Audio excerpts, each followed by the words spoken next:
नमस्कार, MB news 365 म्हणजे महाराष्ट्रातील बातमीपत्रामध्ये आपले स्वागत आहे। मी मंगेश बोबडे।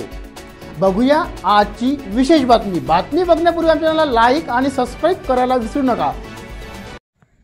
धामणगाव रेल्वे विधानसभा मतदारसंघातील काँग्रेस पक्षाची संघटनात्मक आढावा बैठक चांदूर रेल्वे येथे प्रचंड उत्साह आणि गर्दीत यशस्वीरित्या पार पडली।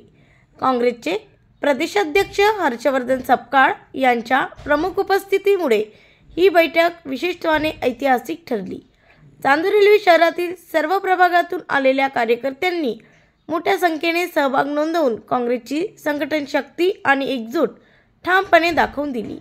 तसेच नगरपरिषद नगरपंचायत निवडणुकीच्या पार्श्वभूमीवर काँग्रेसची प्रचारार्थ पहिली कार्यकर्ता बैठक हर्षवर्धन सपकाळ यांच्या हस्ते प्रचाराचा फोडला नारळ। बैठकीला काँग्रेस प्रदेशाध्यक्ष हर्षवर्धन सपकाळ, यशोमती ठाकूर, खासदार बळवंत वानखेडे यांची होती उपस्थिती। तसेच माजी आमदार वीरेंद्र जगताप यांची होती उपस्थिती। यावेळी चांदूर रेल्वे धामणगाव, नांदगाव, खंडेश्वर येथील तिन्ही नगरपरिषद निवडणूक आणण्याचा केला निश्चय। ब्युरो रिपोर्ट, MB न्यूज, महाराष्ट्रातील बातमीपत्र, चांदूर रेल्वे, अमरावती। सर, एकीकडे तुम्ही आज अमरावती जिल्ह्याच्या दौऱ्यावर आहे, दुसरीकडे चिखलदऱ्यामध्ये जर तुम्ही पाहिलं तर तुमच्या जे नगरसेवकामध्ये जे उमेदवार होते ते आता कुठेतरी माघार घेतल्या। त्या ठिकाणी मुख्यमंत्र्यांचे मामेभाऊ आल्हाद कलोती बिनविरोध नगरसेवक झालेले आहेत। जो माणूस ज्या गावात राहत नाही, वाडवडिलांपासून दुसऱ्या गावात राहतो, ते तिथे जातात काय, तिथे उभे राहतात काय, दडपशाही करून आणि दबाव आणून ते त्या ठिकाणी उमेदवाराचे विड्रॉल घेतात काय, हे एकंदरीत जे आहे हे मतचोरीचा हा दुसरा भाग आहे। आता उमेदवार चोरी यांनी सुरू केलेली आहे। त्यामुळे फ्री अँड फेअर इलेक्शन महाराष्ट्रात होत नाही। जो माणूस ज्या ठिकाणी उभा राहू शकत नाही त्याला तिथे मतदार यादीत नाव टाकलं जातं, त्याला तिथे निवडून आणण्यासाठी सातत्याने प्रयत्न केले जातात। हे महाराष्ट्राच्या मुख्यमंत्र्यांचं अशोभनीय अशा स्वरूपाचं काम आहे। आम्ही त्याचा धिक्कार करतो, त्याचा निषेध करतो। मुख्यमंत्र्यांचे एक मामे भाऊ धर्मदा आयुक्त आहेत, ते तिथे जैन बोर्डिंग सारख्या जमिनी विकतात आहे, तर दुसऱ्या मामे भावांना आता चिखलदऱ्यामध्ये जमिनी खरेदी करण्याकरता आता नगराध्यक्ष पदाचा नगरसेवक बनवण्याचा जो घाट घातला आहे, हा संपूर्ण महाराष्ट्रामध्ये मुख्यमंत्र्यांची गुंडेशाही आहे आणि गुंडेशाही महाराष्ट्र खपवून घेणार नाही, हा इशारा या निमित्ताने आम्ही त्यांना देत आहोत। पण काँग्रेसच्या उमेदवारांनी त्या ठिकाणी माघार घेतली, बरोबर, निश्चित आहे। हे काँग्रेसच्या उमेदवाराने माघार घेतली या संदर्भामध्ये आपण लक्ष वेधताय, हे सत्य आहे। मात्र धमक्या दिल्या जातात आहे, किडनॅप केल्या जात आहे, आमिष दाखवल्या जातात आहे आणि दडपशाही आणल्या जात आहे।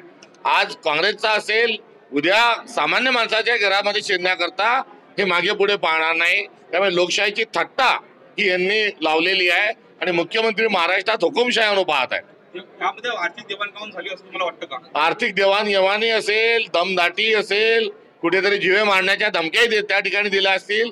थेट गृहमंत्री अर्थात मुख्यमंत्री हे या सर्व कटाचे मुख्य सूत्रधार आहे। मुख्य आका या चिखलदरा प्रकरणातले देवेंद्र फडणवीस आहेत। माघार घेतल्याने आता मुख्यमंत्र्यांच्या मामे भावाची निवडणूक जी आहे ती अविरोध झालेली आहे, काय तुमची प्रतिक्रिया?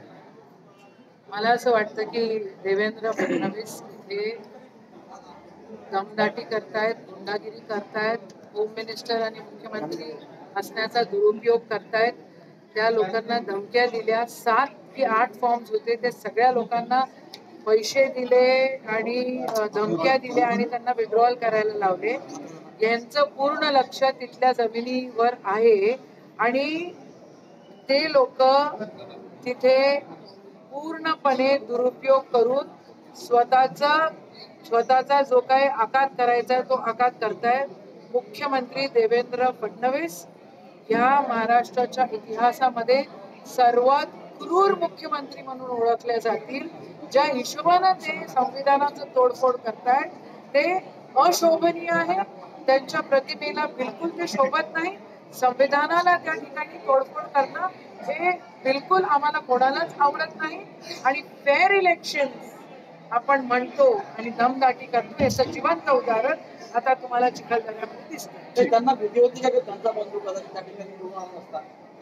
त्यांना सगळ्या प्रकार, बघा माझा जो अभ्यास आहे कमी असेल एखाद वेळेला, पण जो अनुभव आहे तो असा आहे की भाजपचे ओरिजिनल कमी आणि भाजपमधले भाड्याचे आणलेले लोक जास्त त्या ठिकाणी आहेत। आणि 100% भाजपचे लोक घाबरलेल्या अवस्थेत असतात, घाबरून लोक आहेत आणि म्हणून या प्रकारे ते दमदाटी करतात. इथं गलोती 100% पडले असते आणि पडले असते तर मुख्यमंत्र्यांच्या प्रतिमेला डाग लागला असता आणि म्हणून दमदाटी, म्हणून दादागिरी, म्हणून ब्लॅकमेलिंग आणि पैशाचा उपयोग साम दाम दंडभेद करून त्यांनी ते विड्रॉल घेतलेले.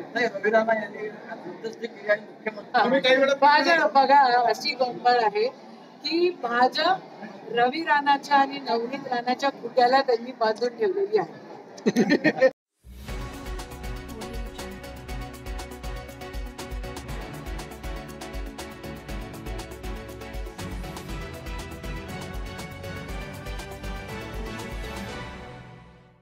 ही होती आजची विशेष बातमी. अशा विशेष बातम्या पाहण्यासाठी तुम्ही आजच MB न्यूज 365 म्हणजे महाराष्ट्रातील बातमीला लाईक करा, सबस्क्राईब करा. पुन्हा भेटूया एका नवीन बातमीमध्ये. धन्यवाद.